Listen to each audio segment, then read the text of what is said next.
Chapter 119, Joint Combat Training 2-5.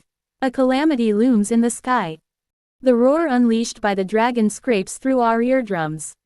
Ah! Run! Everyone run! We need to get off this island. Panicked students begin to bolt towards the living quarters connected by the Mex's bridge. While everyone flees in terror, I swallow hard and gaze up at the sky. The Starforged dragon Bellbrook lifts a massive claw, ushering in a colossal storm. It's not magic. Merely a physical phenomenon.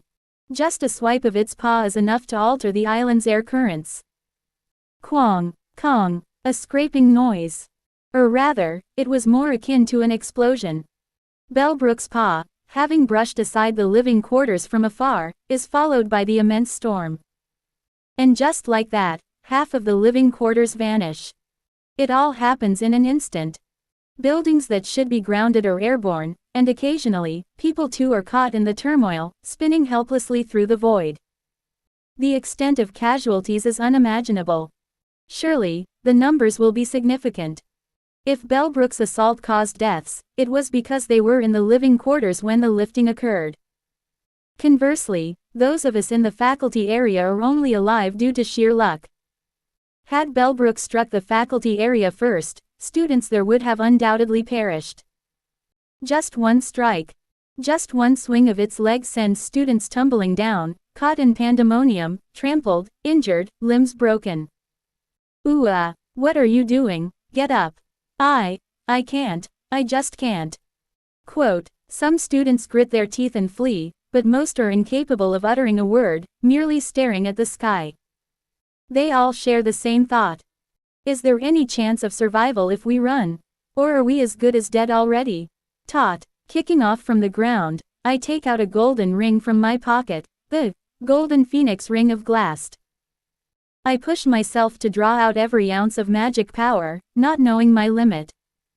It's a risky item with severe penalties, requiring careful use. But now is not the time for caution. I must employ every resource at my disposal. The extent of the backlash was uncertain. It could negate my magic for years, burn away my sense to wield it, or even threaten my life. Nonetheless, doing nothing ensures death. Krrrrrk. Teeth clenched, I endure the physical strain of the overload. Yet my pace towards escape does not falter. Whoosh! I release mana into my surroundings, fully summoning the high spirit of wind, Merylda. Under normal circumstances, just summoning such a spirit in human form for efficiency would strain me greatly.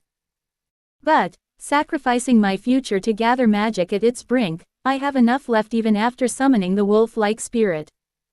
Cock! Merylda fully materializes with a cry. The wolf, large as a house, remains as imposing as ever. Where's Yenica? I don't know. She should still be at the training ground. For now, we'll have to entrust her to Tarkon. Quoom! Another overwhelming roar echoes. It's the dragon above us. Whoosh! Rain falls. But it's no ordinary rain. Dragon scales pour from the sky. It's like watching an old blockbuster war movie, where armies fire massive volleys of arrows. The dense scales falling from heaven mercilessly strike the earth. Quong! Kagagagagagaga! Marble fragments scatter, trees tumble, benches and fountains near the squares shatter, and the glass in buildings needn't be mentioned. I pour excess mana into a defensive spell, but it's breached almost immediately. Whoosh! However, the blowing winds deflect the scales. It's the blessing of the whirlwind, a passive skill that feels futile, having deflected a lethal blow without any effort. Krrrrrk. Merylda, having just about deflected the scales directed at her, groans before speaking. Where are we going? Are we joining Yenica? No, there's something I must check first. I had to find why the scenario's final boss, Bellbrook, chose now to emerge. I couldn't just let events unfold without interference. I resolved to deal with the situation as best as I could, without relying on predetermined outcomes. But the situation had twisted far beyond what I'd considered manageable. If the scenario had indeed been altered, the catalyst was likely me. Realizing the cause might give me a way to put the dragon back to sleep. But time was scarce and my options were limited. Kook. Firmly holding back tears, I pulled dragon scales lodged in my body. A scale removed from my shoulder bounced a few times on the ground along with droplets of blood. Currently, the third act is ongoing. That means I must check on its main characters first. Its unlikely characters introduced later would already affect the third act. First to come to mind are Adele and Clarice. Predicting Adele's whereabouts might be hard, but I knew where to find Clarice. Let's head straight for Triss Hall. Pain shoots up from the ring on my finger. The price for wielding magic beyond allowed limits is inescapable. I've only postponed the inevitable. Nevertheless, I have no choice. Mounting the strained Merelda, I focus every drop of magic power into restraining myself. You must flee, Saintess. Two cathedral knights burst into the conference room with a bang, their voices tinged with desperation. The current situation outside is. Quote, I'm aware. Please take the others and hurry, move quickly. Clarice had just witnessed the situation outside the window. An impossible-sized dragon that should only exist in myths now looms over Sylvania Academy.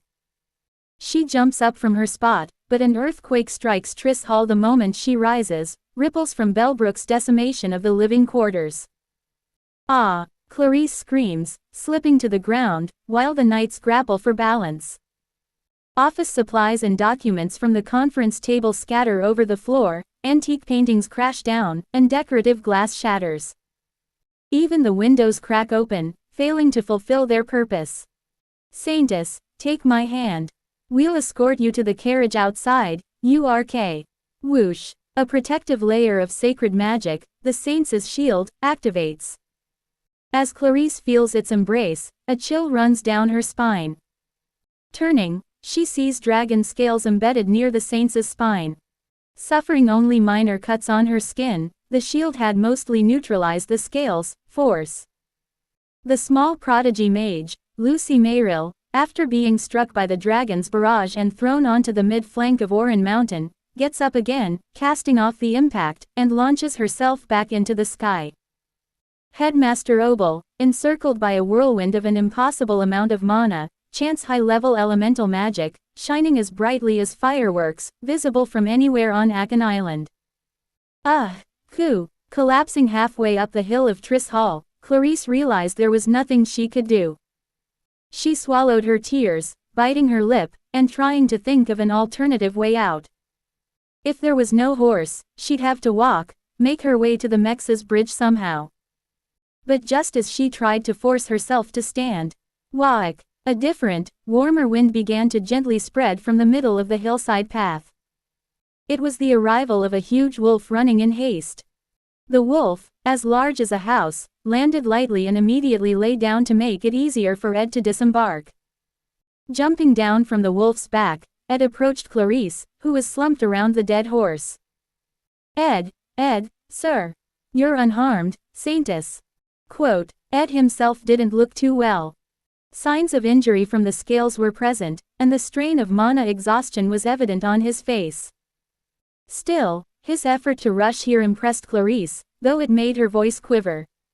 How did you know I was here? I saw you as I ran toward Triss Hall. The royal guests should have been meeting here. There's no time for detailed conversation. Quote, Ed firmly grasped Clarice's wrist, pulling her to her feet. Unaccustomed to being manhandled, Clarice was surprised by her own body's lightness as she was hoisted up.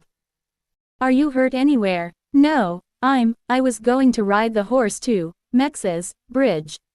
There's no point in heading to Mex's bridge now. It's chaotic, and trying to leave the island that way means certain death. There's a logjam of people trying to flee. Quote, Ed had witnessed the crisis at Mex's bridge while running toward the highlands with the wolf, Merelda.